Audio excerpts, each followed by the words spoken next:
नाज़िम, चमन के रिहायशी बाबा जी ने नबी आखिरुज़्ज़मान हज़रत मोहम्मद मुस्तफ़ा सल्लल्लाहु अलैहि वसल्लम की ख्वाब में ज़ियारत की। आप सल्लल्लाहु अलैहि वसल्लम ने बशारत दी है कि कोरोना से निजात हासिल करने के लिए 7वें पारे में सूरह इनाम की आयत नंबर 17 और आयत नंबर 18 की तिलावत करें।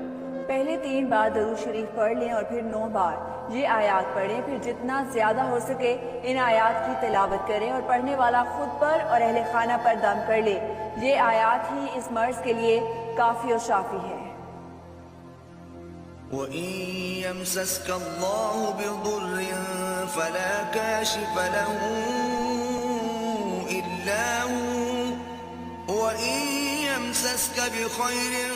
फहुव अला कुल्लि शैइन क़दीर वहुवल क़ाहिरु फ़ौक़ इबादिही वहुवल हकीमुल ख़बीर।